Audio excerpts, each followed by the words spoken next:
নমস্কাৰ ছাইবেৰসকল ড্ৰিমছ অসমৰ নতুন ভিডিঅ'লৈ আপোনালোকক স্বাগতম জনাইছোঁ।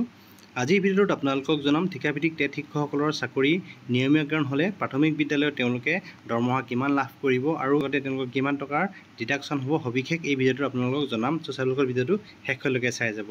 ছাইবেৰসকল অহা 2 ছেপ্টেম্বৰ তাৰিখে গুৱাহাটী ভেটেৰিনেৰী যি খেলপথাৰ আছে সেই খেলপথাৰত 24,000 ঠিকাভিত্তিক টেট শিক্ষকসকলৰ চাকৰি নিয়মীয়াকৰণৰ যি নিযুক্তি পত্ৰ সেই নিযুক্তি পত্ৰ বিতৰণ কৰিব স্বয়ং যি মুখ্যমন্ত্ৰী লগতে শিক্ষামন্ত্ৰী মহোদয়ে।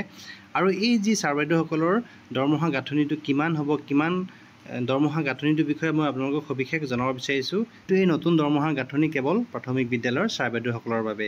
চ' মই আপোনালোকক জনাব বিচাৰিছোঁ প্ৰথমে আপোনালোকে পে' বেন যিটো পে' বেন 14,000 পৰা আৰম্ভ হ'ব। 14,000 টকা যি পে' বেন আছে তেওঁলোকে সেইটো 14,000 টকা লাভ কৰিব। ইয়াৰ পিছতে গ্ৰেড পে' আছে।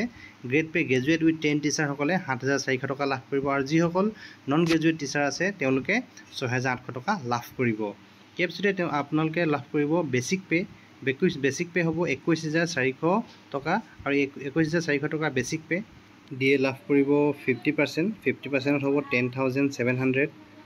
HR লাভ কৰিব 7% 1,498।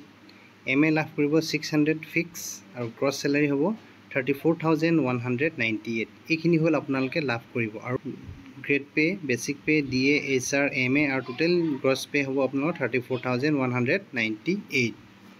চ' ইয়াৰ পিছতে আপোনালোকৰ ডিডাকশ্যন আহিব। কি ডিডাকশ্যন আহিব মই আপোনালোকক জনাব বিচাৰিছোঁ। ডিডাকশ্যন প্ৰথমেই আহিব NPS আহিব 3,210 ৰুপিজ 10% যি বেছিক পে' প্লাছ DA পৰা আহিব।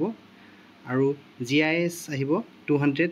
PTEX আপোনাৰ ডিডাকশ্যন হ'ব 208 ৰুপিজ। MMLS ডিডাকশ্যন হ'ব আপোনাৰ 225 আৰু টোটেল ডিডাকশ্যন হৈ যাব 3,843 ৰুপিজ। আৰু আপোনাৰ টোটেল যিহেতু নেট চেলাৰী আপোনাৰ 34,198 মাইনাছ 3,834 ইজুকেল টু 30,355। চ' আপোনালোকে মুঠ দৰমহা লাভ কৰিব নগদ যি আপোনালোকৰ ধন লাভ কৰিব 30,355 টকা এই প্ৰাথমিক বিদ্যালয়ৰ ছাৰ বাইদেউসকলে। ইয়াৰ পিছতে আপোনালোকৰ NPSত জমা হ'ব। যিহেতু NPSত আপোনালোকৰ নিজৰ পৰা হ'ব 3,210 ৰুপিজ আৰু যিহেতু চৰকাৰে প্ৰদান কৰিব সেয়া হৈ গ'ল 4,494 ৰুপিজ। টোটেল হৈ যাব 7,704 ৰুপিজ আপোনাৰ টোটেল NPSত জমা হ'ব প্ৰতি মাহে।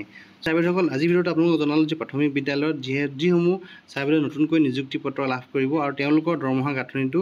চ' আপোনালোকে ভিডিঅ'টো চাই কেনে পালে কমেণ্ট কৰিবলৈ নাপাহৰিব আৰু যিসকল ছাৰ বাইদেউ চেনেলটো নতুনকৈ চাই আছে কাইণ্ডলি চেনেলটো ছাবস্ক্ৰাইব কৰিবলৈ নাপাহৰিব। ভিডিঅ'ত ইমানখিনি আছিলে। ভিডিঅ'টো শেষলৈকে চাই থকাৰ বাবে আপোনালোক পুনৰবাৰ ধন্যবাদ জনালোঁ।